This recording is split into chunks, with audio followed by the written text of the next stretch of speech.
Venezuela's National Assembly will hold a debate in an extraordinary session to analyze the organic law of the Supreme Court of Justice of the country.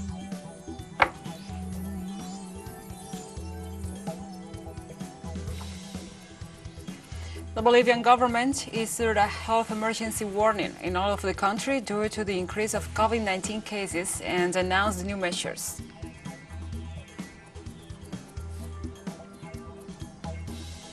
Three Palestinians were shot and wounded last night by live ammunition during a raid by the Zionist army in the neighborhood of Khor Abrab in Jerusalem.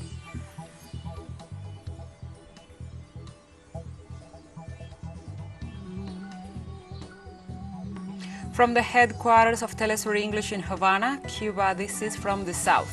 I'm your anchor, Gladys Quesada, and these are the news. The National Assembly of Venezuela will hold a debate on Thursday in an extraordinary session analyzing the organic law reform of the Supreme Court of Justice of the country. The proposal, presented by the judiciary branch, intends to reduce the number of members, seeking to do this with improved efficiency in the operational mechanisms of its several halls and also the special departments. The information was made public by the President of the Parliament, Jorge Rodriguez, who pointed out that once this reform on the law is approved, procedures will begin in light of creating a member candidacy committee. Afterwards, the main magistrates and officials of the several halls and the special departments will be chosen. The session will see to the election of the new body of the Venezuelan judiciary.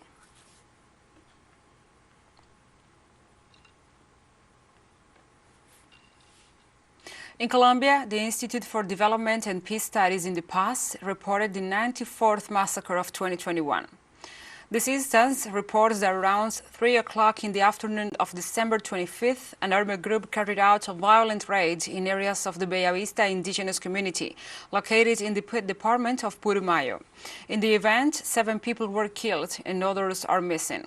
As a result of the massacre, there was a massive displacement of 35 indigenous families, comprising at least 120 people.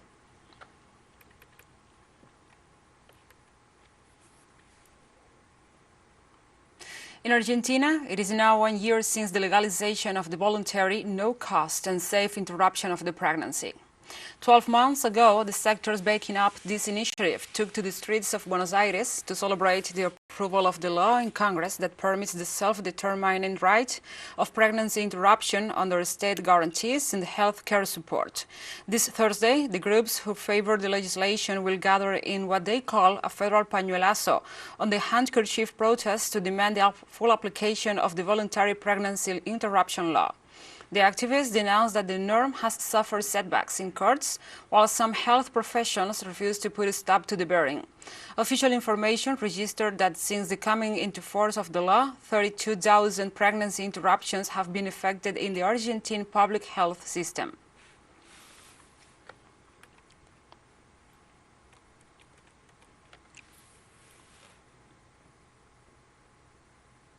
Extortions in El Salvador continue to hit people's economy. The transportation sector is one of the most affected, as this year it paid close to $12 million to gangs.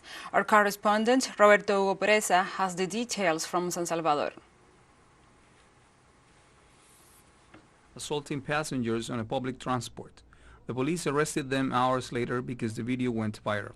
However, what buses' cameras do not record are the extortionists who have to be paid large sums of money in order to let some work. The latest way of operating is that they come to leave a phone and give it to your employer, and from there the calls come, the threats, the whole story. This transport union leader affirms that if the businessmen do not pay the extortion, their drivers are killed and they also become targets of attacks. They pass by my office where the route is, shooting with a pistol, 7 bullet impacts of 9mm caliber. I asked for an investigation because there is a traffic light nearby. There are cameras to deduce who was the person who attacked the office. We have also had attacks here. The extortionist gangs have even collected Christmas bonuses this December. Genaro Ramirez showed to TeleSUR a call in which a businessman notifies him that he has already canceled this year's Christmas bonuses to 3 gangs. I have already settled with 3 groups of mareros. I have already given them their Christmas bonus and the December quota. According to businessmen's estimates, this year alone, this sector paid $12 million to extortionists, a very high figure in a poor country that is the smallest in Central America. 3 to 5% who do not pay at the national level, but almost 93 to 95% pay extortion.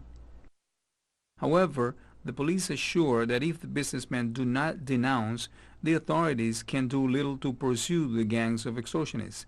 The problem is that if they denounce, they kill them. Roberto Hugo Presa, TeleSUR, El Salvador. Thank you, Hugo, for this report, and now we continue to other topics. Demonstrators protested Wednesday in Port-au-Prince, Haiti's capital, against insecurity and demanded a new government and an end to extended pre-trial detention.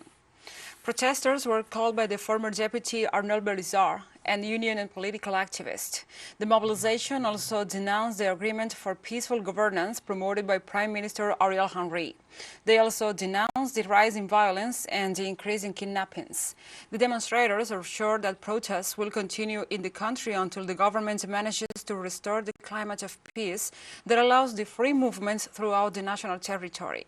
Several workers' organizations announced 10 days of protests in January to denounce this situation, at the same time demanding the installation of a new government that responds to the interests of the country.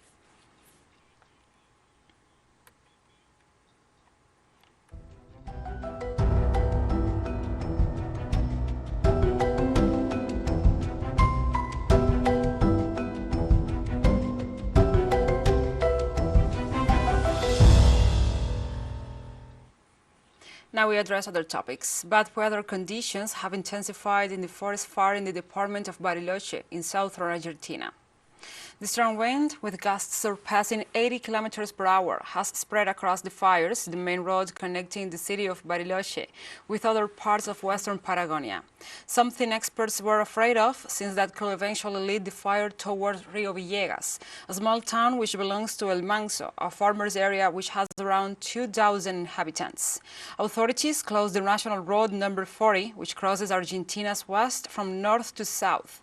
It is estimated that more than 4,000 hectares of virgin forest have burned since the fires began on December 7th after a lightning storm, something unusual for the area.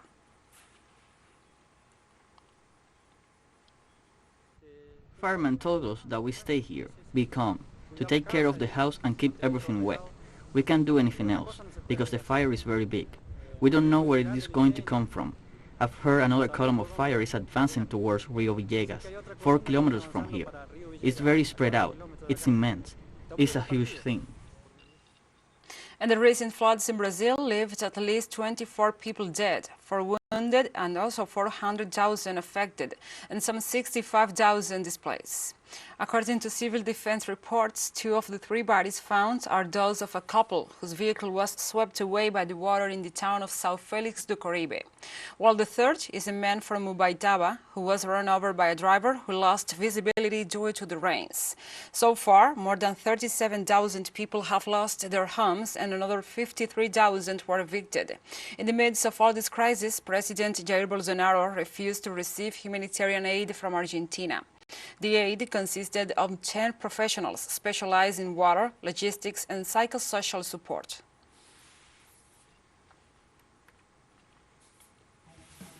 We'll be right back after this very short break, so don't go away.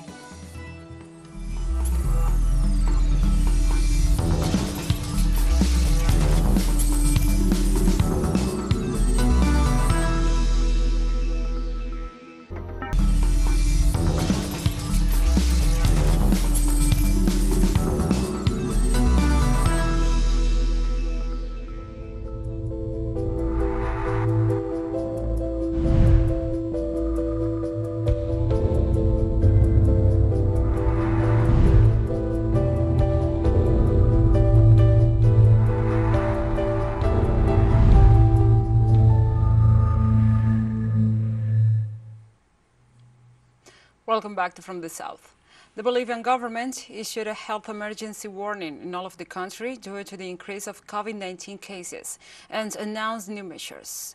All permits for celebratory activities were suspended in the cities of La Paz, Santa Cruz, El Alto, and Cochabamba. The decision extends to concerts and also to the festivals. Also, automobile transit was prohibited from 12 midnight to 5 a.m. local time, likewise banning the sale and consumption of alcohol until January 10th. Officials explained that supplies for the public health sector will be free of taxes and customs. In the last 24 hours, the government reported 6,149 new cases of COVID-19 in Bolivia, adding up to the 591,773, while the deaths tally up to amount to 19,650.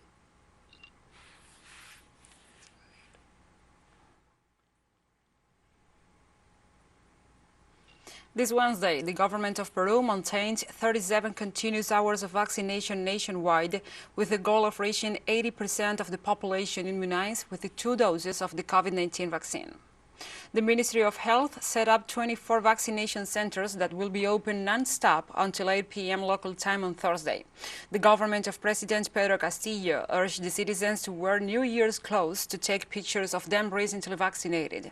As of Tuesday 28th, Peru had almost 21.5 million people with 2 doses, which corresponds to 65% of the national population and 76.7% of the vaccination target population. By the beginning of 2022, vaccination figures are expected to jump again as immunization of children aged 5 to 11 years old is scheduled to start at any time.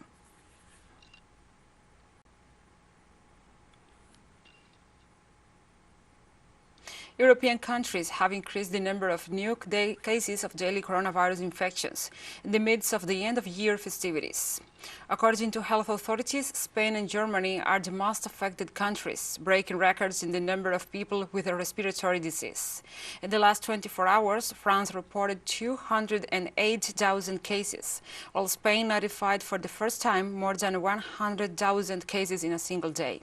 In that sense, the German government decided to cancel the end-of-year celebrations and has limited private gatherings to 10 people.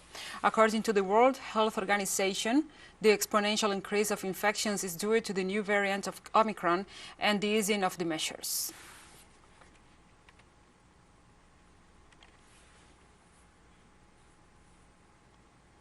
And protesters took to the streets of Munich in violation of a pandemic-related ban on large gatherings to voice their opposition to restrictions aimed at slowing the spread of COVID-19. The protesters split into several groups in the city center. Police estimates that around 5,000 protesters took part across various locations and more than 1,000 police were on duty. According to police, around 700 administrative offense notices were issued and fines were imposed on 2 people involved in organizing the protest. Over 20 people were charged with persisting the police.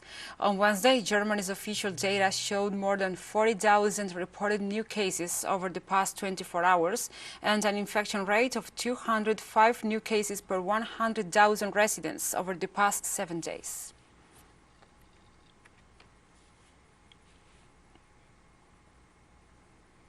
Russia's foreign ministry on Thursday confirmed plans for high-level talks between the U.S. and Russia in Geneva on January 10th.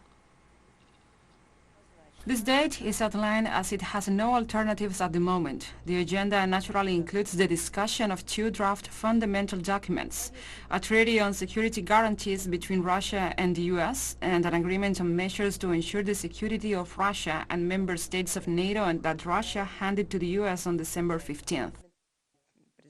During the talks, we will demand the U.S. provides solid legal guarantees of Russian security, in particularly not to expand NATO eastward and not to deploy the arms system threatening Russia near the boundaries of our country. During a conversation with the U.S. President Joe Biden, the Russian head of state Vladimir Putin stressed that Washington and Moscow should develop constructive cooperation. The Russian head of state further emphasized that as countries responsible for international and regional stability, they should unite their efforts in the face of the numerous challenges and threats. Vladimir Putin also pointed out that Russia and the U.S. can make further progress and engage in effective dialogue based on mutual respect and considering each other's national interests. Putin's statements comes after military tension in eastern Ukraine, fostered by Washington and NATO, continues threatening the security of Russia.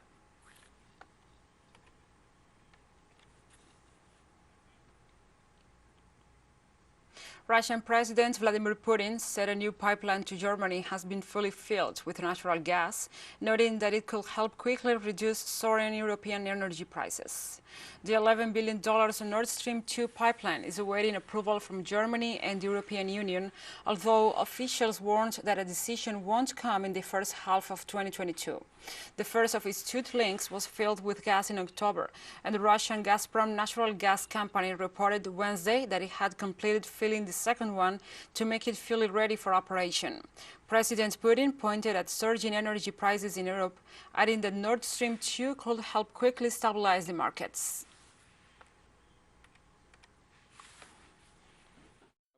The procedure of filling the second link of the Nord Stream 2 with gas is due to have been completed today. This pipeline has the capacity of supplying 55 billion cubic meters to our European colleagues. I'd like to ask Alexei Borisovich, Gazprom CEO, to report about this in detail. This new additional route will certainly help stabilize prices on the European markets. Ghislaine Maxwell was convicted on Wednesday of luring and grooming teenage girls to be sexually abused by late U.S. millionaire Jeffrey Epstein. The verdict capped a month-long trial featuring sordid accounts of the sexual exploitation of girls as young as 14 years old, told by four women who described being abused as teens in the 1990s and early 2000s at Epstein's palatial homes in Florida, New York, and New Mexico. Jurors deliberated for 5 full days before finding Maxwell guilty of 5 of 6 counts. She faces the likelihood of years in prison, an outcome long south for women who spent years fighting in civil courts to hold Maxwell accountable for her role in recruiting and grooming Epstein teenage victims, and also sometimes joining in the sexual abuse. And we have more stories coming up after this final short break, so stay with us.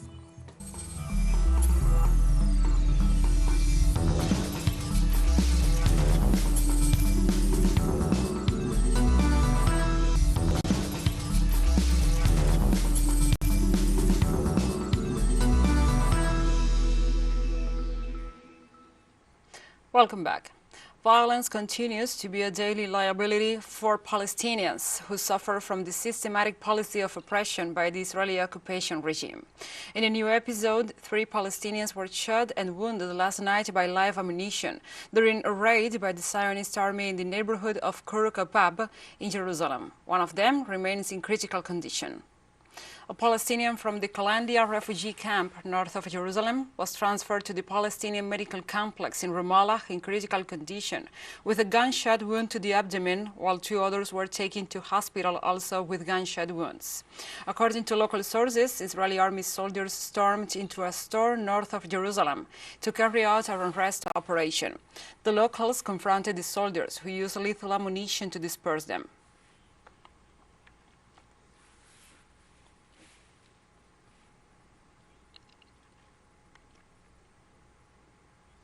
In another episode of Zionist violence, Israeli settlers fired deliberately at Palestinian homes in Sheikh Jarrah neighborhood in East Jerusalem.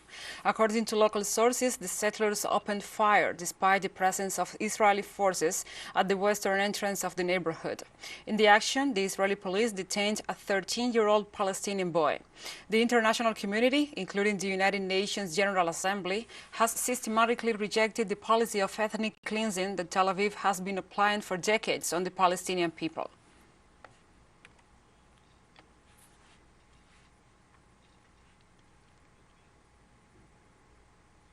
In Afghanistan, Taliban's interim government distributed the China-aided humanitarian supplies to 1,000 needy families to capital Kabul.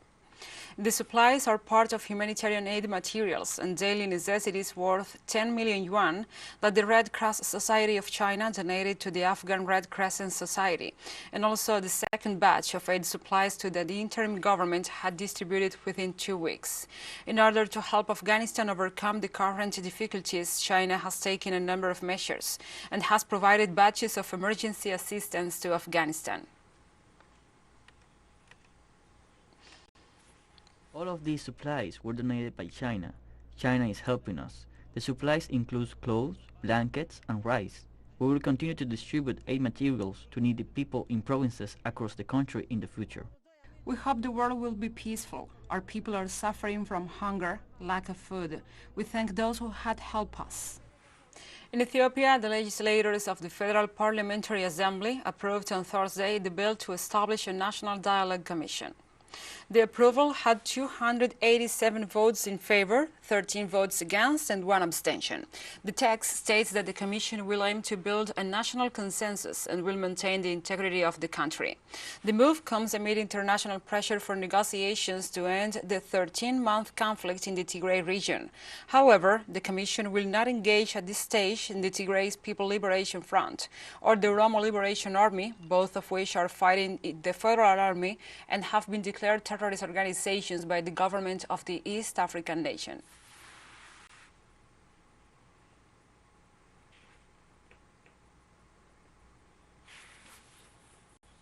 In South Africa, the courage of the late Archbishop Desmond Tutu arrived at St. George's Cathedral in Cape Town on Thursday, where he will lie in state until the funeral on Saturday.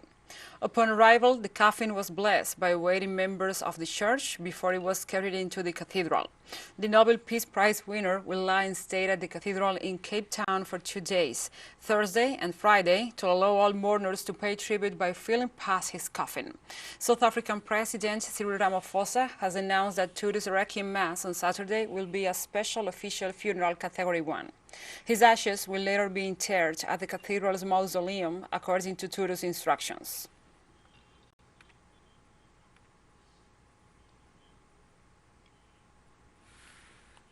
South Africans visited St. George's Anglican Cathedral in Cape Town as Archbishop Emeritus Desmond Tutu's casket lay in state.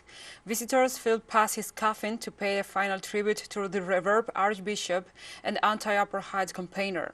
Nelson Mandela's grandson also paid tribute to South Africa's late Archbishop Emeritus Desmond Tutu.